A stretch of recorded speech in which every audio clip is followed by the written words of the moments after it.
Ladies and gentlemen, welcome to this week's Inspiring Leadership. I'm delighted to have Andy Milburn with me. Andy and I have had some fascinating conversations already in our warm-up conversation a couple of days ago and now. But what a life this man has lived in the short space of time that he's been on the planet. 31 years in the US Marines, born with an American mother, but born in England, then decided to go and join as an infantry soldier in the US Marines, which is so tough, and then got his way through in a whole range of sort of special forces operations and became the former deputy commander special operations for an organization called SOCCENT. Long, unpronounceable American abbreviations, as bad as the Brits. But the book I loved listening to, which I do commend to you all, is When the Tempest Gathers, which is Andy's story of all these different parts of the world he's been in. And these hairy scraps and fights and fighting ISIS and leading Iraqi soldiers to defeat them as we saw them diminish their little circle of operations until they disappeared completely. But somebody had to do that, and it was Andy and his colleagues that was doing that phenomenal operation. Without further ado, Andy, welcome. Great having you on the show. Hey, Jonathan, thanks so much for bringing me on. Yeah, well, no, it's great. Company I've been listening to, watching back episodes, and I'm very impressed by the company I am and privileged to be here. Thank you. Yeah, well, thanks. And we also thanks to a lovely guy called Mark Zinner. And Mark is in an organization called Enact, which is a mortgage insurance company. He's the chief of staff there. And he said, hey, the guy you got to have on is Colonel Andy Milburn. Really great Marine with a hell of a story to tell. So, guys, undoubtedly read the book. But Andy, you and I were talking about good leaders and that kind of stuff. Is there a couple of leaders that you've come across that you want to call out? And what are the qualities that you value in them? Yeah, great question, Jonathan. I'm actually prepared for that, which is a good thing because I've run across a huge number of really good leaders. By the way, I'm sure we'll get onto the topic of bad leaders, but I got to tell you, I've learned as much, and I'm sure a lot you'll agree with me. I've learned as much, if not more, from bad leaders in my life. Yeah. And I don't want to start on a negative point, but you know, invariably as a military officer, you come across units or people who are just in a dire state because they have someone who seems just unworkable for over a period of 2 years, and you're trapped into that. And I tell them, look, this too will pass, but you will emerge as a better leader yourself if you pay attention to those lessons. So now, having started off on a dark point, I would say, yes, so many, but I would narrow, number one, I think, certainly in my experience, and he continues to be a mentor, General Joseph Votel. I know you had Admiral McRaven on. General Votel kind of, I'm not sure he'll appreciate me saying this, but followed in the footsteps of Admiral McRaven. He commanded and went even further. He commanded Joint Special Operations Command, which, as you know, is our premier sort of tier one SOF organization. Went on to command SOCOM, Special Operations Command here, and then CENTCOM, Central Command, which is an extraordinary three series of commands. But that's not the reason why I've nominated him. We can talk about a little bit during this discussion about how his personal intervention really certainly changed my life or kept it on trajectory. But I tell you what it really, you'll see in my or from my discussion with you earlier, you'll remember that self-reflection, I think, is one of the most valuable components of leadership. The ability to really examine yourself, try and look at yourself from the viewpoint of subordinates, and constantly be thinking and being honest with yourself. And that may seem a very facile thing to say, but it's actually not that common. General Votel despite the fact that he's gone from kind of viceroy position to viceroy position in our military. And anyone who's been in the US military knows the kind of the exalted status that a 4-star has. Well, General Votel went through all of those, 3 4-star billets in a row, and remained a very grounded leader. Just a few things just that I'll throw out, and they're not so much traits, but just observations. Every conversation that he had was intentional. There was no kind of this hail fellow, well met, where are you from, son, blah, blah, blah. It was all, he really enjoyed talking to all ranks, but there was intention to it. He asked open-ended questions. He really wanted to find things out and understand your thoughts on things, and reflected on them. He was a leader that when he came to visit you in the field and you brought something up, you could guarantee that he would pursue it. But most of all, it was his intellect, and you and I both know that as much as we may joke about our profession not typically being the one that harbors high intellect, intellect is it's nevertheless you've got to be bright in many ways. You've got to. Intellect is a important component of leadership, and General Votel, despite his kind of knuckle dragging past, he was a legitimate member of Delta Force. He passed all the qualifications, former Ranger commander. He is kind of the quintessential in our military knuckle dragger in that sense, door kicker, and yet a tremendous intellect. To listen to him talk, he really reflects on things. He has given the best discussion, the best talk yet on risk, on managing risk, a leader's role in managing risk up and down, communication of risk, all of these things I've learned just by listening to General Votel. And this is really interesting. While we're on that topic of such an incredible guy as General Joseph Votel, you gave a bit of a teaser in saying that he's a mentor to you even now, which is very special. But give an example of one thing he did that made a difference to your career and your life. Yes, certainly, without jumping ahead, but I went through a personal tragedy. But do you want to say what the tragedy was? Yeah, absolutely. Yeah, I lost my daughter in a traffic accident, and so sorry. Or, obviously, the most catastrophic experience I've had in my life, and it occurred 3 months before I was due to deploy to Iraq, and the deployment was a very high visibility, very important deployment. It was the first time that a Marine had headed up a combined joint special operations task force in U.S. vernacular. First of all, there has to be a handy acronym, CJSOTF, and secondly, that the CJSOTF is an 06, a colonel's command. So this was the first time that a Marine colonel was going to command a CJSOTF, and that a Marine Special Operations Unit was going to form the backbone of that organization. Big mission. We had 6 subordinate task forces beneath us from various coalition task forces, not even all of them NATO. We had a Swedish task force too, plus a SEAL battalion and a Marine battalion, Special Operations Battalion. Wow. So huge viz. The Islamic State was 30 miles from Baghdad. This was end of 2015. It was a dire time, and this CJSOTF would represent the only U.S. or the only coalition special operations forces in Iraq. And so tremendous responsibility.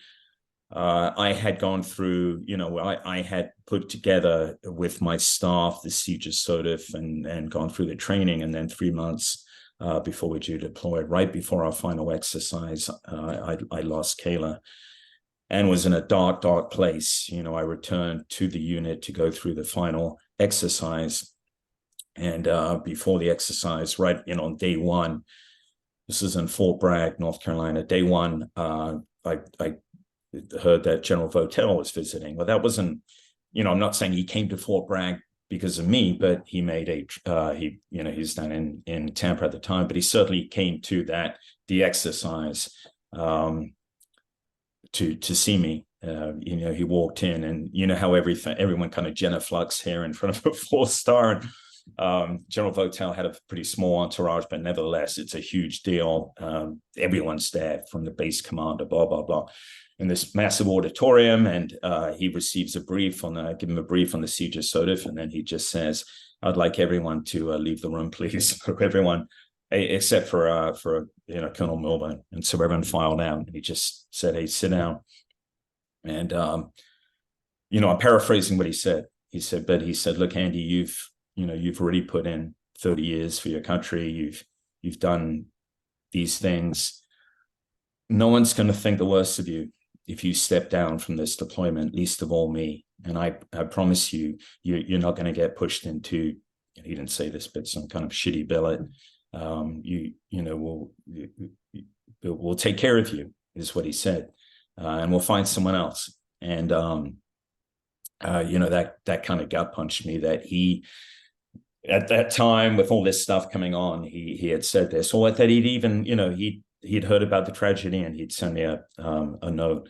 And he said, I'll give you 20 minutes to think about it, whatever. I'll tell no one else to come in to bother you, and you can think about it, and just Wow. let me know. And no harm, no foul, either way. Well, I decided in the end to lead the siege of Sodif. Perhaps more about that later. It wasn't an entirely selfish decision. My wife at the time was not Kayla's mother, so it would have been different if I was leaving a grieving mother at home. But frankly, the rest of it was selfish, because I just couldn't imagine remaining behind. And I couldn't imagine how I would deal with this grief. At least deploying with a mission, I felt I could at least hold on to that as an anchor.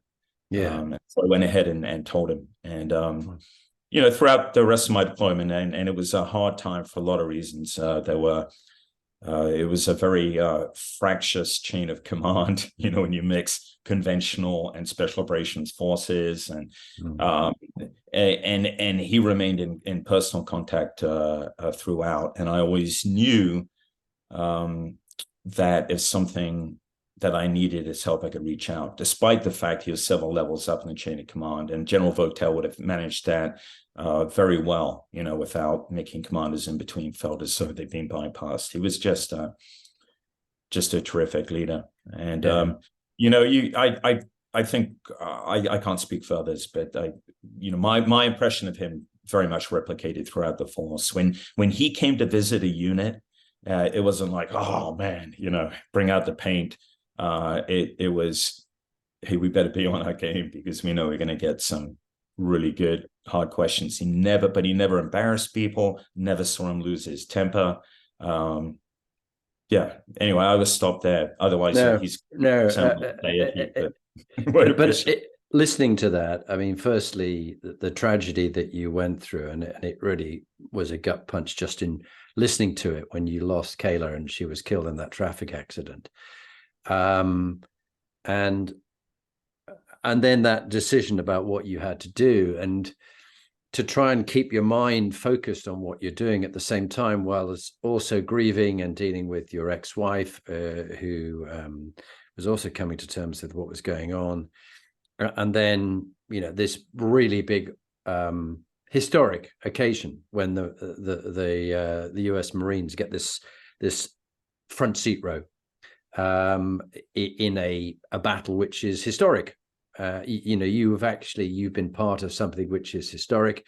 It's recorded in all the records of what went on with ISIS so close to Baghdad, and then how it was destroyed by that force, and also just the quality of the man in Joseph Votel, who led by example, but really cared. I think I see, and you and I were talking earlier about toxic higher ranks and the bad ones. And I've serve with one or two are very self-serving and have huge egos, or they're on the narcissistic personality disorder along the No, line. no, wait, those exist in the British Army, Jonathan. Yeah, sadly they do, just as much as they do in yours. And then we have the politicians that on both sides of the Atlantic and in other countries. It seems to be at the moment there's a tendency for the sort of populist leader who'll say anything to get into power. So to have someone like that was quite special. Who was your second? I mean, it's hard to follow that one, but who would be another one that you'd mention? Yeah, I you Shout know, out. and actually the other guy never got beyond major, and sadly he was killed in Afghanistan at the rank of major. But you would never, if you look at his resume, his military resume, you would probably dismiss him as someone who had always looked for really exciting billets and never really focused on his career. He was a 51-year-old major when he died. But hands down, and he wasn't even a Marine. I say wasn't even a Marine because there's an undercurrent here within Marine ethos that there are these other services, but if you have to work with them, that's kind of a Marine Corps appreciation tour, we call it, because that sounds quite arrogant, but there are certain things that the Marine Corps subliminally really thinks that we do like no other organization. One of which is leadership, how we train our officers, and of course the British Army feels the same way. Any good organization does. This guy Rocco, his name is Rocco. Yeah, Barnes. I remember you talking about Rocco throughout the book. He was not a Marine. He was an Army National Guard guy. He's Special Forces. But I served Rocco in a tour for a tour in Mosul during a very bad period. He was the team leader. I was his deputy. And I would, although we were equal rank, he was definitely the team leader and he never had to emphasize that or remind me of that. It simply was, I sought his advice. I learned so much from him. Jonathan, if I don't want to just go through a whole list that sounds like me just listing leadership principles, but the one thing I got from him, same thing actually from General Votel, was just ability to remain calm no matter what, or project calmness, and through even the most dire circumstances. And I can think of several, and they're in my book, where I felt my heart jumping out of my chest, and that feeling where you don't want to. You can tell the change in your voice. Everyone's pretty amped up. To include one particular episode where tragically the Iraqi soldiers we were in charge of killed the wrong people, and it hit all of us really hard when this happened. And Rocco, throughout all of this, was always not just a calm individual, but he drew people to him and was able to put everything in perspective. And it was not just his ability to do that in extremis, but also to deal with our counterparts, the Iraqis. I spent 2 tours as an advisor with the Iraqi soldiers. Loved them, loved working with them. But like all cultures are different, and their culture, and a lot of these guys, young guys who would go on facing danger long after we left, and their families faced danger, and so their view of the war wasn't quite the same as ours. It wasn't quite as gung-ho. And Rocco understood all that intuitively and never got frustrated or upset when things went awry. That was the thing that struck me in your book compared to various other military leaders and special forces, Navy SEALs and SAS officers and soldiers, that you did a really intense series of periods of time where you and another buddy were SF advisors to a company or a battalion or a unit of Kurds who were fighting ISIS or whatever it might be. So they weren't your own US Marines or Special Forces guys that you could count on. that they weren't of the caliber that you'd been trained at, nor did they have any of the leadership training that you had. So it really struck me how well you managed that chaos and crisis. I think back, we had our 43rd Platoon reunion just a couple of weeks ago, where officers came back from Nepal, Himalaya. My friend, he's a major general and dealt with the earthquake there. He was in my platoon. Errol, who was back from Jamaica. Then we've got General Anwar, who's advising the King of Jordan. He was his ADC. And then there was Jeffrey Bostic, and then was Mr. Belengi from Zaire, who just would be almost a liability, but he'd been a rebel and sort of hacked off the legs of government troops to take their boots and run into the jungle and then unlace them and use them himself. Yeah. Things like this. That's a good phrase for the resume, isn't it? Yeah. We've lost him. We haven't tracked him down. I think he garroted or something happened to him in Zaire. But the point was that we often had to work with them, help them understand the way we did things without patronizing them, but building a friendship. And that's a friendship which has lasted 43 years. But one or two of my colleagues were very arrogant and, these overseas officers, they don't know what they're doing really. And this superiority. But you and Rocco and others really seem to treat them with great respect, even though at times, people fired into sandbags next to you, which almost was aimed at you. And, oh, sorry, did my weapon go off? And we were, one of the guys in our platoon sent a picture of it was tragic, but in typically military humor. We all found it humorous. It was in some country where it was someone's wedding and they're all firing AK-47s, and then the guy's dancing around. Then he drops his AK-47, shoots the groom. It was an accident. I'm not so sure. It doesn't look like an accident to me. It looks like dancing around and bang. Oh, sorry, he's dead. But this sort of chaos that you have, and trying to take people to follow your orders and your instructions in a different language, really tough. Which takes me on to the next question I have. The book is so full of experiences, but I'm interested in experiences that have shaped your leadership as the leader you are today and the leader you were during your time, and what kind of, just I don't know, 5-10 minutes of some of the kind of things in your life. You've talked already about the tragedy of Kayla being killed. You've got a story about your sister. I think it's important to talk about, but and some of the injuries that you took from your time in the military that have shaped you as a leader today. Do you want to just share a bit of that?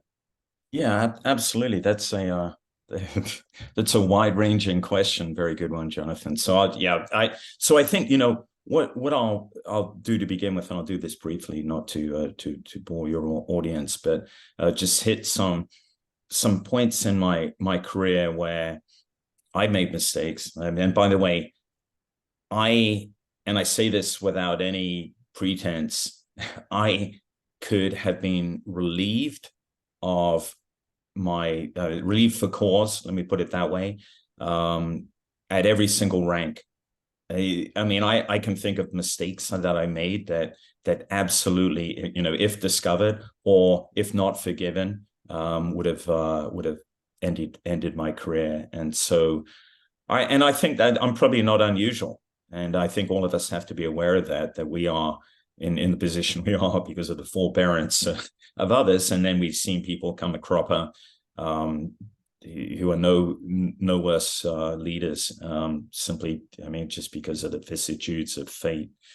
But some things that make me cringe, but certainly jump to mind. When I was a second lieutenant, I was given command of, this was long before the war. So actually it was about a year before we went to Somalia. I was selected to command the 81 millimeter mortar platoon. And for us in the US military and the Marines, that's a very choice assignment for a lieutenant. And I was a junior second lieutenant. So it created some resentment, you can imagine, in the battalion. And it was nothing to do with my abilities. It was simply because I had longevity. I would have longevity in the battalion. And we'd had some bad incidents with the mortar platoon. So the battalion commander wanted someone in charge that he could put his finger on who would be there for a few years. Well, on the first shoot, the very first shoot is big exercise. We're firing live ammunition. We have new ammunition, different series. And I distinctly remember, I'm sitting there in the FDC, and I distinctly remember, one of the guys on the plotting board back then. We used it sounds archaic, but a spin board to plot, the fall of the round. I remember when him saying, "Hey, sir, 800 series, 600 series, right?" And I'm like, "Yes, of course. Of course, my man. Yes, absolutely. Of course, I didn't know, and I was wrong." And it almost had dire consequences. We dropped an HE round, high explosive, within 50 meters of the battalion COC. Battalion. Yeah, wow. Not my finest hour. And I'll never forget, listening on the net, that like shrieks. Again, no one was used to coming under mortar fire in those days, especially from their own guys. And across the net, everyone knew what had happened in the entire battalion. And I heard this and then just felt this sinking feeling when I realized what had happened. It was obviously we needed new different books for the 800 series ammo, and I'd answered simply for the sake of answering, being glib, and I had almost had fatal consequences. And I learned another lesson too. The battalion commander, when everything had died down, got on the net and called me and again, everyone's listening. He said, "I'm on my way to your position now." He wasn't there to congratulate. And we walked out, and I just remember single platoon sergeant, "I think you're going to have a platoon for a little bit." And he arrived, and he said, "Let's go for a walk." And of course, all platoons pairing up. He said, "Tell me what happened." And I told him exactly what happened. I said, "Sir, 100% my fault. In fact, a kid in the FDC even asked me that question, and I gave him the wrong answer." And it took an interminable period before him to reply, and he just said, "Okay, go on firing. You go hard again in 30 minutes." And he just walked off, and that was it. Wow. Wow. And I walked back, and everyone's incredulous. I'm still in command, and you can imagine this really ramped up the disgruntlement among the past lieutenants. It's like, what has he got on the battalion commander? But I'll never forget that lease on life that he gave me. If he'd finished my career there and then, none of the subsequent things would have happened, and he would have been right to do so. Right, number one. And then I make the dizzy heights of first lieutenant within a year. And as I talk about in the book, we were involved in the first shooting incident in Somalia, and I found myself under investigation. We reportedly killed 3 Somalis, who at least one witness said were not armed. And I spent a very uncomfortable day, not under arrest, but certainly being investigated. My platoon had all their weapons removed. And then out of, from stage left emerges this EP photographer who has photographs of the whole thing, shows these guys were followers of Adid. They're part of... Adid was a bad bastard, wasn't he? Well, he subsequently became notorious for Black Hawk Down, the battle issue just a few months later. But we were the first people to clash with Adid. In any case, the photographs showed that it was a good decision. I had no other decision to make in that particular circumstance, and I was liberated. But those 12 hours of second guessing myself were extremely uncomfortable. And afterwards, when I reflect back, I'm very glad that I went through that period. I'm glad that I belonged to an institution that investigated me based on the evidence they had at the time. I was the last one to say, "Yeah, I can't believe this is happening."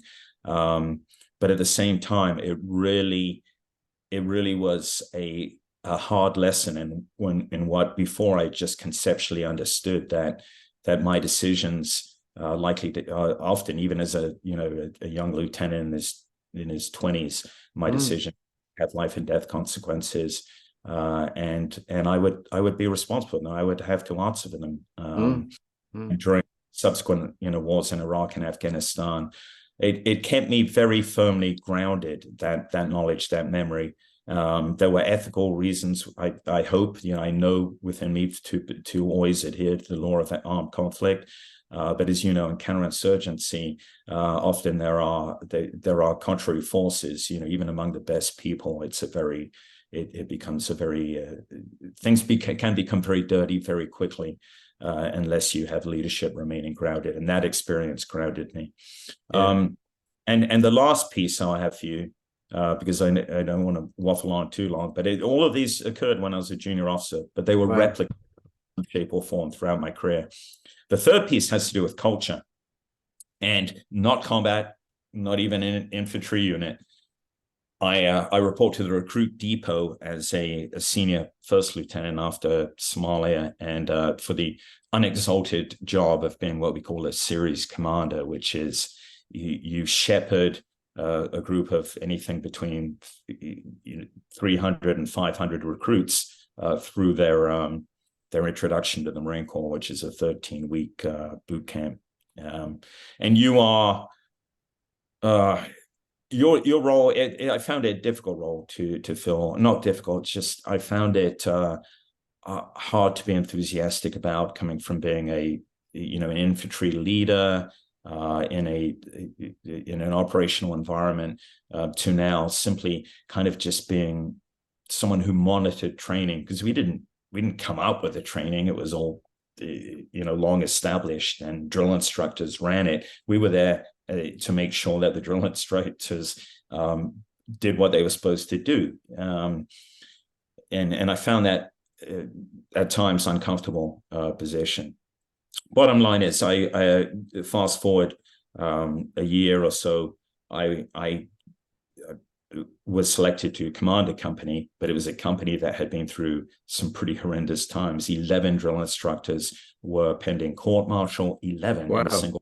So 11 out of about 25 guys pending court-martial for serious offenses on recruits, assault, stealing. I mean, things that would just shock you in any military to learn about your people.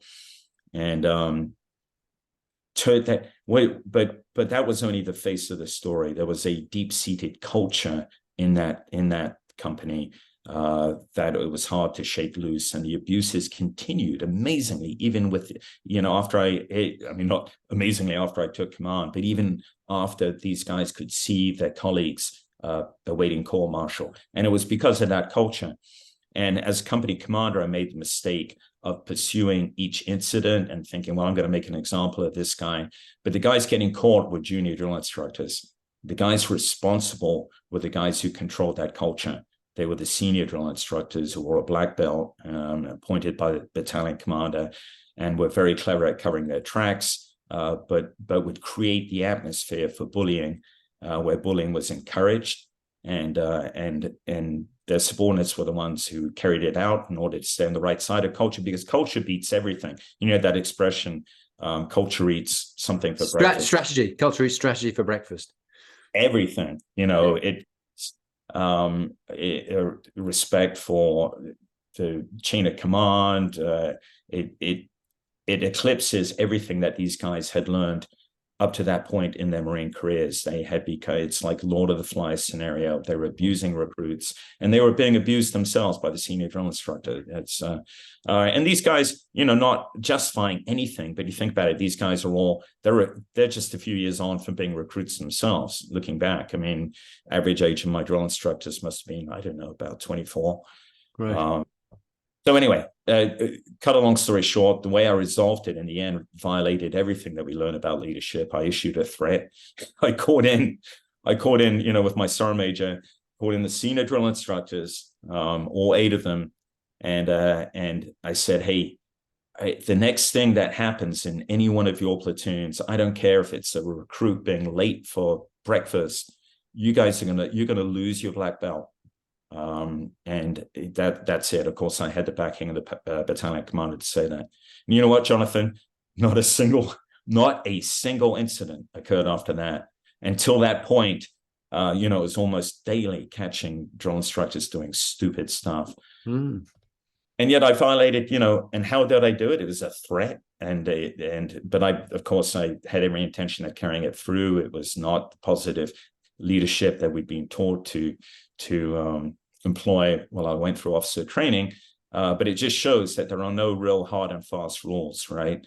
I mean, it taught me all kinds of lessons. It taught me about culture. It talks about fast forward in the special operations community in just a couple of years ago, and not just the Marines, all of us, all components in the special operations community here in the United States were going through some bad times, a lot of serious incidents across the force, everything from drinking in a combat zone to smuggling drugs, murder, you name it. And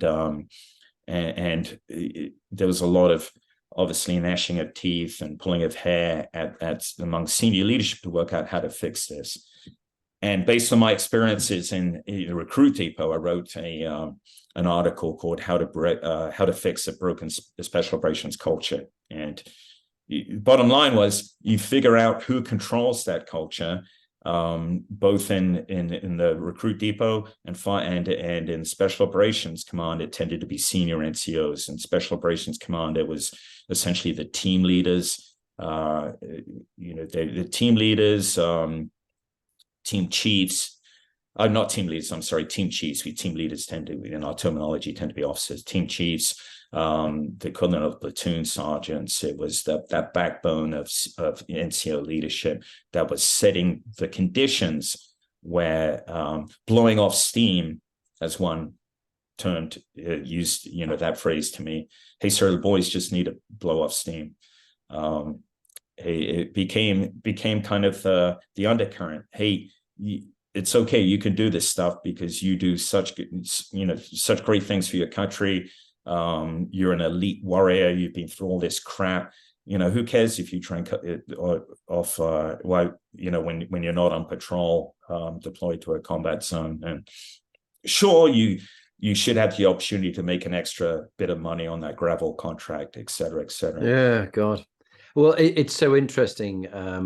In the SAS, one of the guys was talking about, again, the culture in the parachute regiment and the senior NCOs in the SAS, that there was some bad apples in certain parts where they gripped the culture and they ran it, and it was their fiefdom. And some, when they were bad, it went really bad, and people were abused and bullied or drank to excessive amounts. And good special forces guys, of course, make good criminals. If the criminal organizations can get hold of them, both in America and UK, some of those really talented guys have ended up for the bad guys against the police, and that's a real problem, isn't it? Yeah, that's a great point too. There's a I hope I won't get in trouble saying this, but yeah, I mean, a lot of the things that the traits that we select guys for special operations forces will also make them good criminals. And I mean, you name it, self-reliance, the physical, mental toughness, the ability to operate under pressure, blah blah blah. It's all there. And so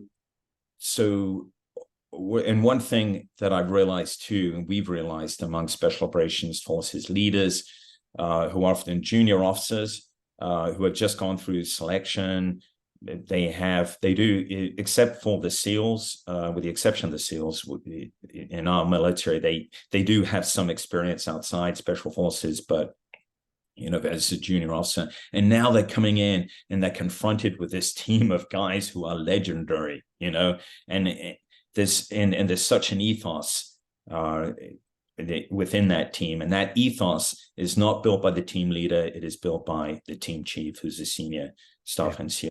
Doesn't matter, that what that team leader really says. The members of that team look at least initially at the team chief and that culture. Yeah. So if it's a culture of laissez-faire, of letting people do stuff, then that team leader has a huge task on his hands. At the same time, when he's trying to get accepted, because the way we operate in special operations forces, your team is it. Your team is then it's not like you're part of a larger unit. You're often geographically isolated with those guys. Your life depends on them. Separation from the tribe equals death. So you're being a junior leader to make this choice between alienating himself within that culture and doing what he used to think was the right thing. But now, well, that's where you get the My Lai incident in Vietnam and things like this, where people, they go rogue and or they try and fit in. On My Lai, very quickly, Jonathan, very interesting, horrible investigation to read. We had to as an officer when I went through school. But one very interesting aspect, that platoon was, by all accounts, by all measures, a good platoon. All right, so they had above average number of high school graduates. They had NCOs who'd won awards for leadership. They performed in the top fifth of the battalion. This is all documented. Workup. The one variable was the platoon commander, Kelly, who was an absolute, and that's what brought it down and caused a group of 40 otherwise very average, normal American young men to rape and murder 540 villagers. Oh, they actually, I didn't realize they raped. I thought they just shot them all. Women as young as 10, girls as young as 10. Horrible. And there's an interesting aspect of that story too. A guy named Chief Warrant Officer Thompson, flying overhead, sees what's happening, and he lowers his Huey in between the Americans and the Vietnamese villagers as they're trying to flee. And he tells his door gunner, hey, when I give you the word, open fire. And the door gunner's like, hey, boss, all I've got in front of me are Americans, because he's out there. And Thompson goes, exactly right. I give you the word, you shoot him. And it became very, he made it very obvious his intention. So here's a guy it's difficult in combat, the smoke and all the other stuff, and you're flying in a helicopter to figure out what's going on. Amazing presence of mind and moral courage. He was subsequently, he was the main witness subsequently during the investigation. He was vilified, became a pariah, and sadly died of cancer in his 40s. And only afterwards did the Army acknowledge his bravery. Meanwhile, Cali has, millions of people signing petitions, saying that he should be pardoned, and he becomes a hero. There's a song written about him that's in the charts. It's extraordinary. And this, the public often wants to side with our boys, right or wrong, and that's not always the right thing to do. Wow. It's particularly painful for those of us in the military to see things like that happen. Wow. Hey, look, we need about 4 hours, you and I, to talk about some of these things. This is fascinating. You are one of the most interesting guys I've had on this podcast, and I've had some really interesting ones. Just very briefly, because we've only got about 15 minutes left and there's so much to cover. Just some quick fire thoughts. Darkest moments in your life and what you learned from it. I mean, you've got many. Obviously, Kayla was one of them, but what else? Certainly. Well, losing my daughter, and then I lost my sister. Actually, she lived in the UK in Dorset. I lost my sister to suicide back in 2020 during the COVID epidemic, and I only mention that because I think isolation probably played a hand in that. So sorry. Definitely those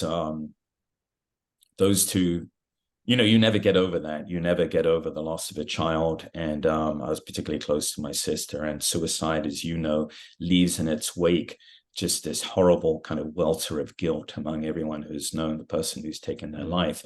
And I know, sadly, probably everyone on who's been in the military, who's been on your show, knows too many people who have taken their own life, and you just can't piece through it. But in any case, both those incidents, I think, left me on after I got out of the military, transitioned, and so I no longer had that kind of support structure. I think it left me on a downward trajectory.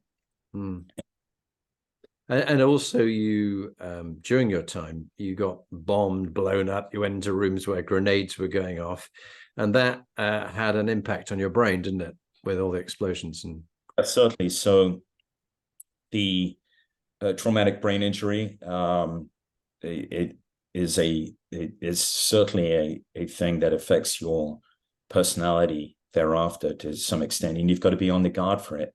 And PTS does too. There are a lot of crossover symptoms. Just very quickly, I certainly don't mean to talk down to your audience, because traumatic brain injury gets a lot of coverage now. But I was never wounded in the head. But like many others, I was in vehicles that were hit by IEDs, and there's a phenomenon that occurs called contre coup, with your brain being propelled one way very fast within your skull and then backwards, and of course it causes over several repetitions injury, and then couple with that Fallujah, fighting inside, grenades, breaching charges, all of this has a concussive effect, and it's left, there's physical damage to your brain that you can see, but there's also, of course, the psychological piece. And I had a boss who told me, and he subsequently became Commandant of the Marine Corps. He said, "Look, Andy, no one who's a decent human being survives combat without being changed." And I remember that. He's absolutely right. And that's an interesting qualifier. No one who is a decent human being, because there are those definitely. I don't know. I don't want to hazard a guess as to percentage who love combat, have absolutely no fear of death, and have very little compunction about killing.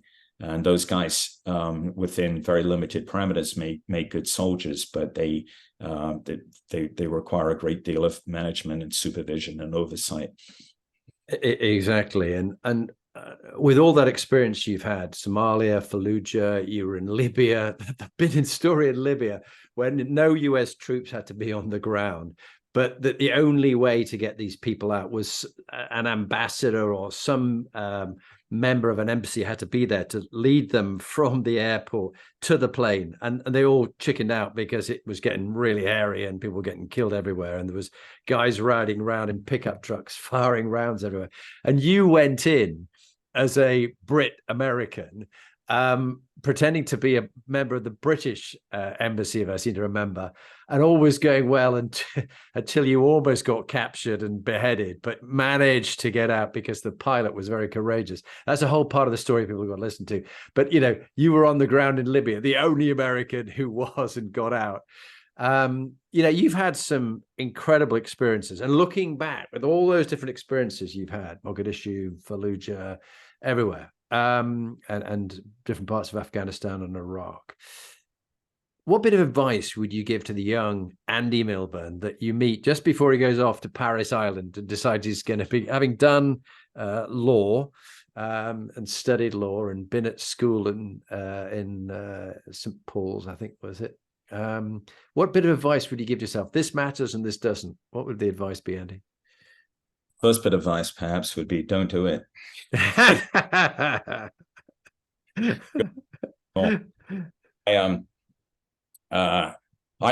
would say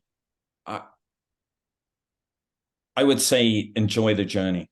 All right. And it's, so we've talked about leadership advice and all of that. But I think looking back, I didn't always focus on just kind of being, to use kind of new age terms, in the moment.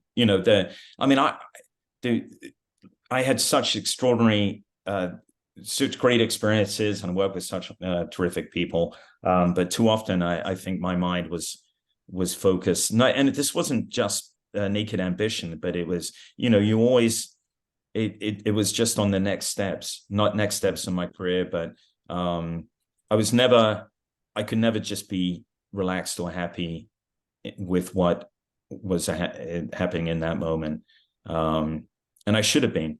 And I think that's probably and oddly enough, I'll tell you, Jonathan, is the only time that I can say I was really in the moment was perhaps during the most intense combat that I was involved in the Battle of Fallujah, where it was, as you pointed out, as you mentioned earlier, I was an advisor to an Iraqi company, and there was only two of us as advisors. And so what that meant is one of us had to go through the door every single time, one of us two, and our odds at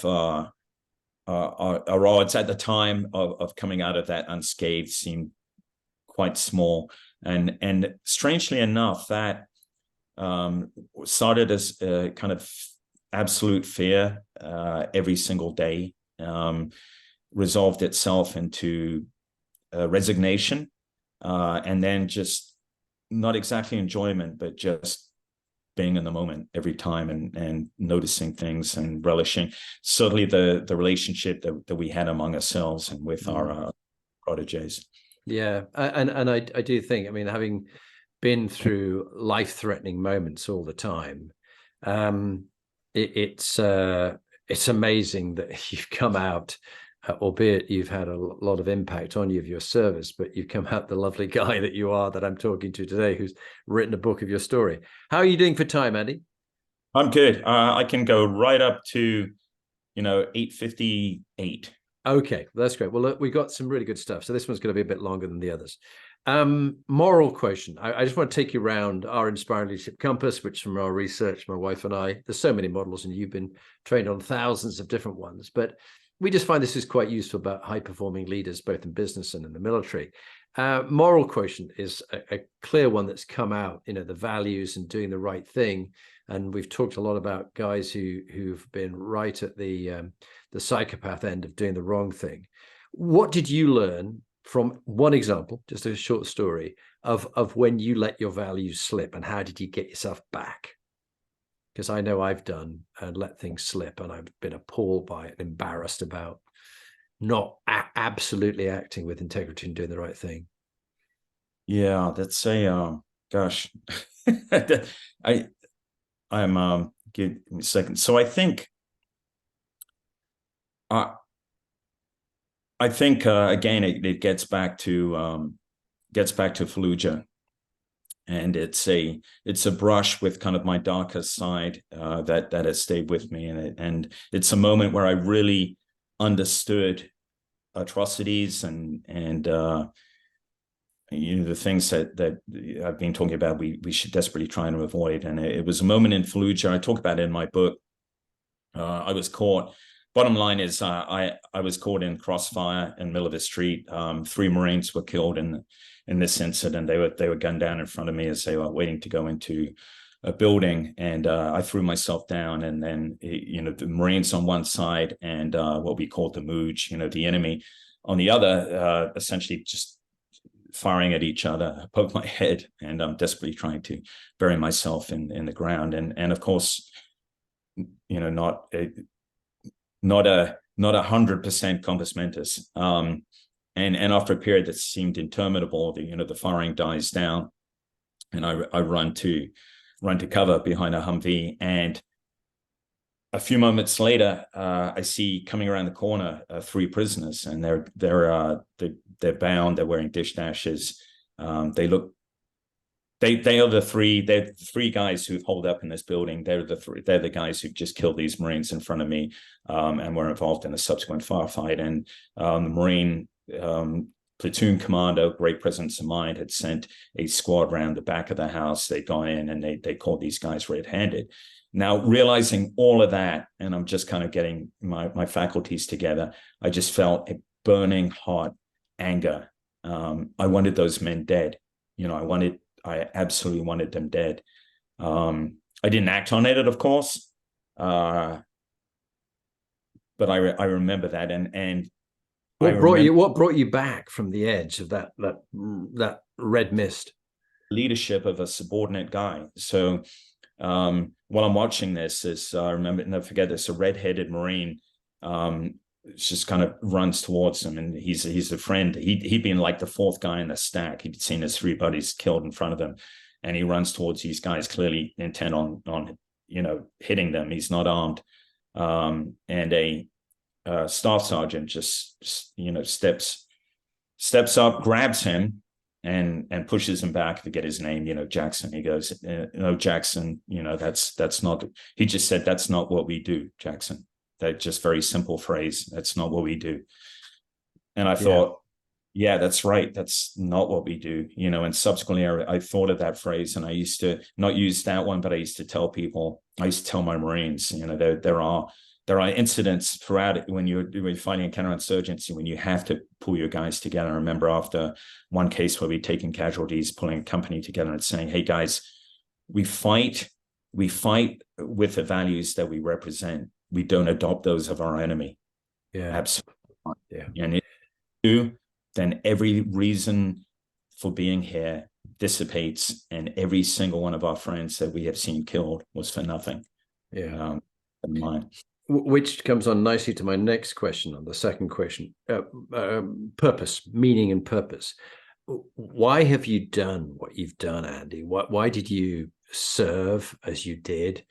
And why do you do the work you do now, and the writing and the books and things like that? What's if there was an essence? Because other people are thinking, I don't have a life of meaning and purpose, but Andy seems to do. What gave your life meaning and purpose?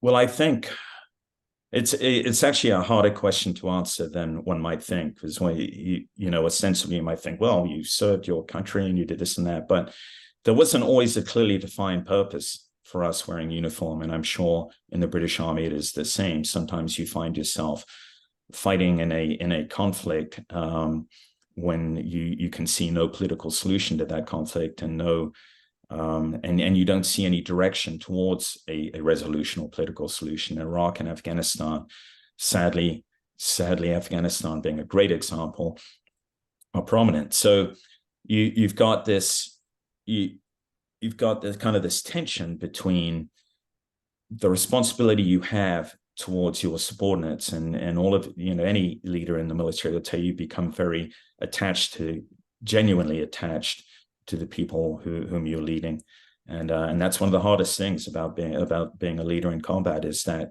genuine emotional attachment and the drive to accomplish the mission. And sometimes the mission versus the men is not an easy choice to make. We're always told the mission comes first, but when that mission seems to wallow in lack of direction, or even seems misdirected, it's hard to not kind of just say, okay, well, I'm going to protect my guys.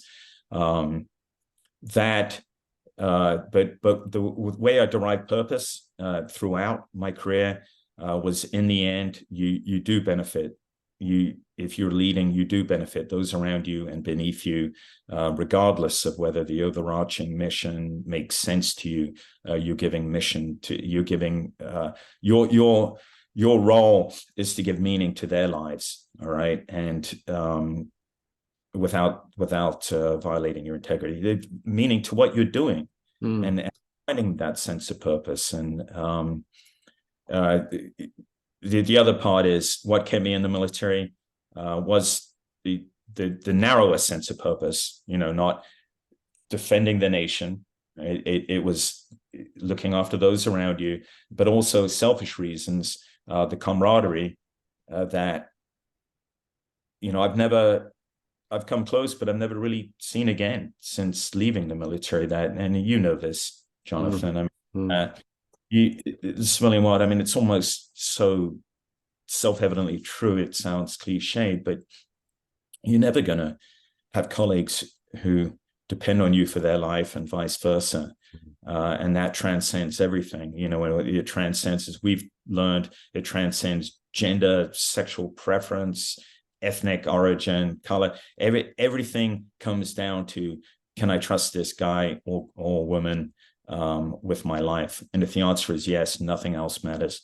Yeah, no, it is very special. And I think those listening who are leading businesses or small teams in business, it's, can you get people to willingly follow you and to trust you? Are you worthy of their trust?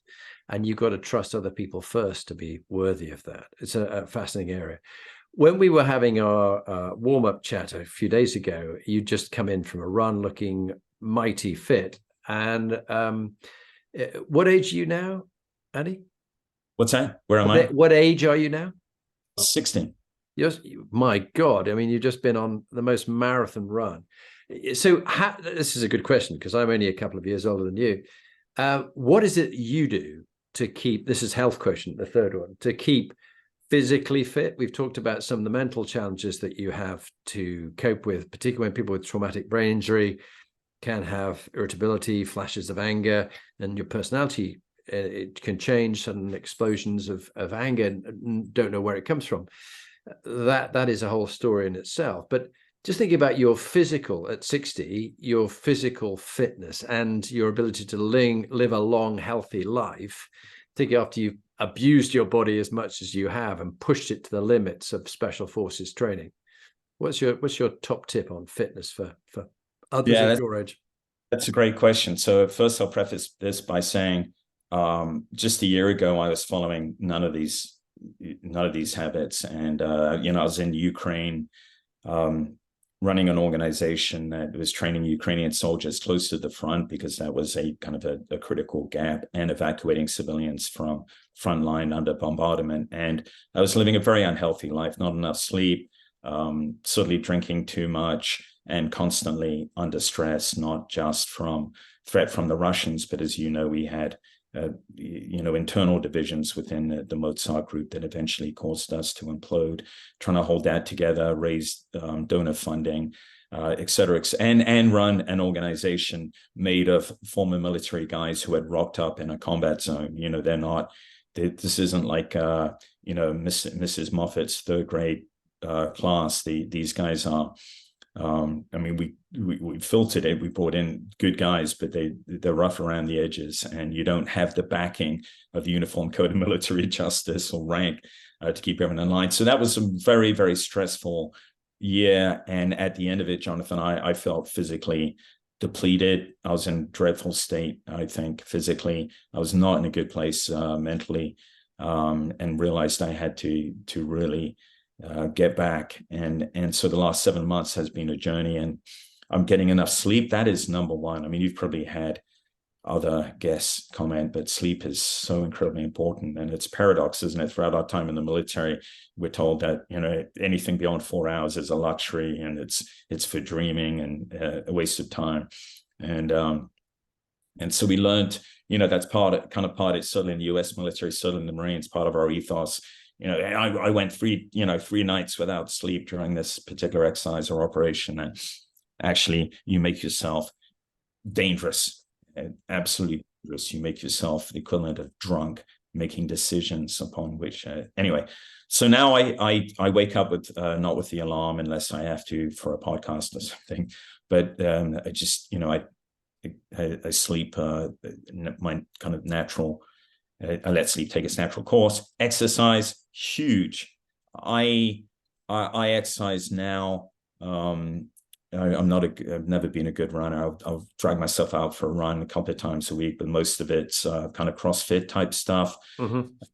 Rowing, which I find just tremendously therapeutic. Was that rowing? Yeah, it's one of the concept to rowing machine. Yeah, great. Yeah. I swim. All of that as part of the routine daily. If I don't, I do feel a little bit of a loss.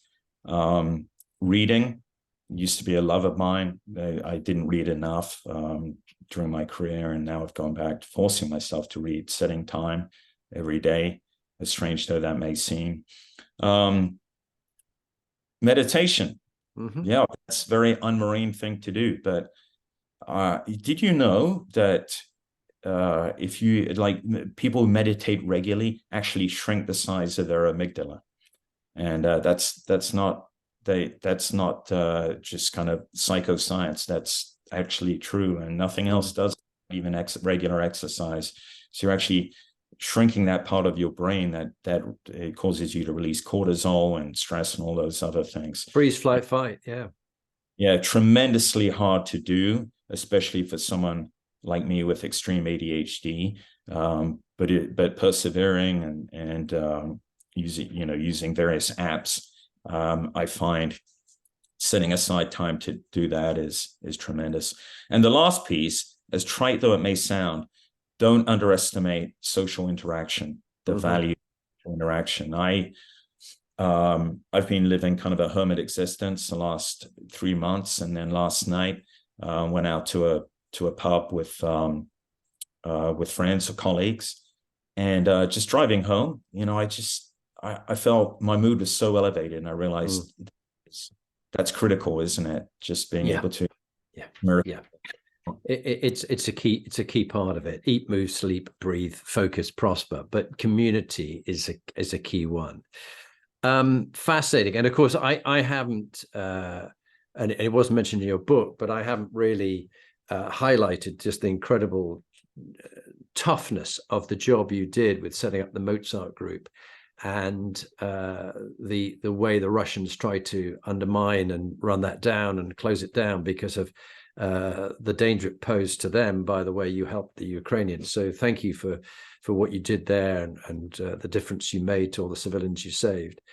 EQ is the next one, emotional intelligence. Of course, in the military, we tend to be rather teased as we're not terribly good at that. We just sort of grunt and we run in there and run straight to the wall, that kind of stuff. But it's clear that you had to develop high levels of EQ throughout your service to survive, to lead, particularly people of other nations and other cultures, and to work out what's going on. But at the same time, you often had to dampen down your emotional intelligence, not to feel things, because it was so difficult at the time, whether it be death of somebody else or injuries or what goes on. But on EQ, listening, how have you learned to listen well? Because you're a good listener. How have you learned to do that? For me, it really took conscious effort, and anyone who's knows me, who's been with me for a period of time, knows that I'm a very I enthusiastic in conversations, which means sometimes I tend to have done and cut people off, and a dreadful habit. Consciously just really focusing on what people are saying and what it means, not what I'm going to say in return.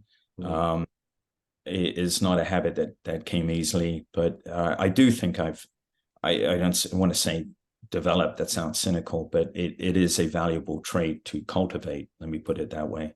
We talked about self-reflection too, and I want to just mention too, empathy is center stage in emotional intelligence traits, and it's very important as a leader. But to your point about when do you have to kind of tamp down your feelings of empathy, among the hardest decisions a leader makes is when you have to fire someone, right? You have to relieve them. It is in the military, certainly very strongly in the Marines.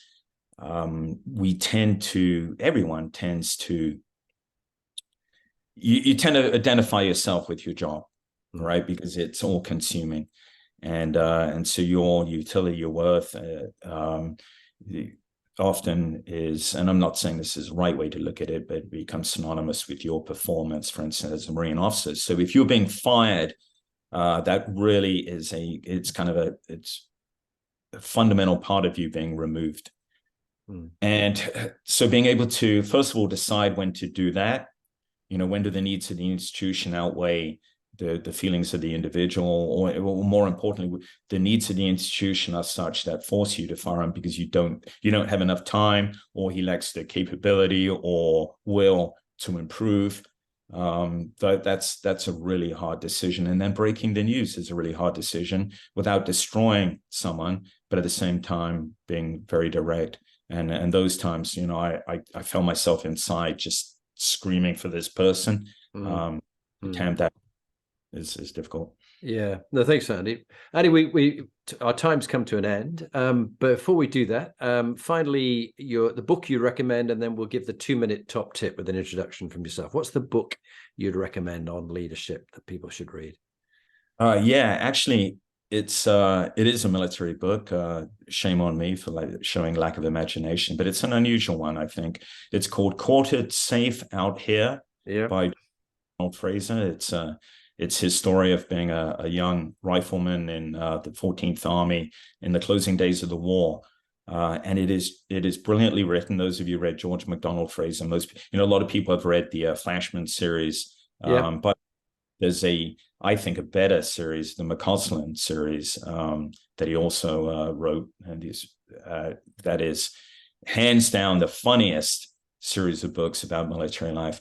But Quartered Safe Out Here is the best military autobiography, and there's so many lessons in that book, and just viewed from the perspective of being someone at the bottom of the pyramid. It was one of my favorite books, actually. Quartered Safe Out Here by George MacDonald Fraser. And I'm going to look at the McCausland series because I read most of the Flashmen, but I haven't read those. So, Andy, would you introduce yourself just in a little thumbnail of a couple of minutes? Say who you are, what you did, if you can just fly through a few of the places you've served, including the Ukraine, and then what your practical top leadership tip is for the audience. Absolutely, yeah. So my name's Andy Milburn. I'm a retired, I hate to use that term, transitioned Marine, background in the infantry and special operations, multiple deployments from Somalia all the way through to counter-ISIS campaign in Iraq. And then a short post-military career as the leader of, I suppose, a private military company in Ukraine, focused on training Ukrainian soldiers and evacuating civilians from the front line. And none of that has made me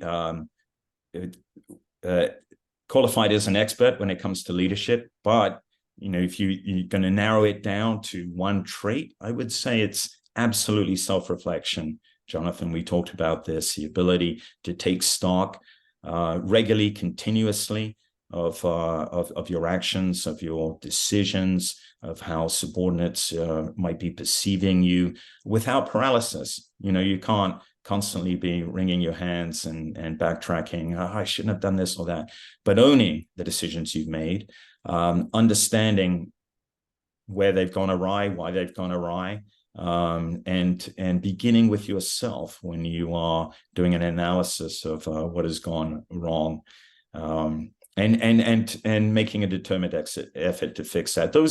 That sounds very simple, but actually in practice very difficult. And the mark of honestly, it's what separates a leader who's going to continue to grow and develop from someone who is capped out, as we say, who's never going to get beyond their current mindset. Yeah, fantastic. Andy, it's been a real pleasure having you on the Inspiring Leadership program. You have some great stories to tell, and that's why I deliberately went a little longer in this one, because it was an absolute gem. And I recommend people do read your book. It's a great read. And thanks again for all that you've done for so many people in so many countries. And good luck in the meantime. Take care, Andy, and thank you. Jonathan, thanks so much.